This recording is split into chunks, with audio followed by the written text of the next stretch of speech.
as we look forward to the FOMC meeting tomorrow.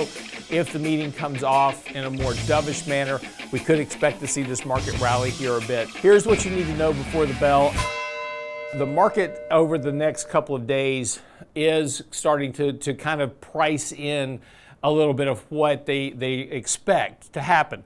So if we take a look at the S&P 500, we've been kind of just really holding flat here for the last couple of days in particular, but really kind of supporting along this consolidation line that the market's kind of been holding on to. Had that correction back in August, had this rally here just recently, kind of stalled here, consolidating a bit.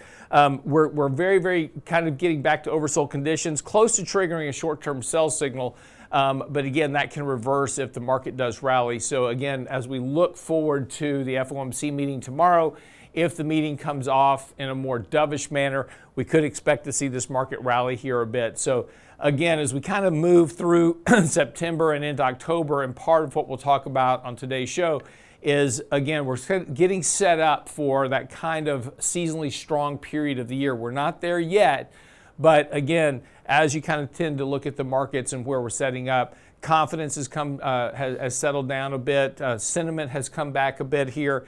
Allocations have also been reduced here a bit. And that's kind of that setup that you need for a bit of that kind of year-end performance drive as we start looking into the end of the year, portfolio managers needing to rebalance portfolios, etc. So again, nothing really concerning here. We continue to try to consolidate this very tight, this channel that continues to tighten a bit here.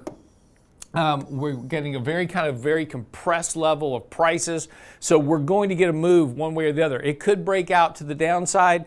A break to the downside, we're going to be retesting the 100-day moving average. Break out to the upside, we retest previous highs. So again, there's certainly room for this market to break to the downside. If we take a look at volatility, it has been very suppressed here for quite a while. And in fact, we haven't had a day where the S&P has been down more than 1.5% in more than 100 days. And that's a very long period.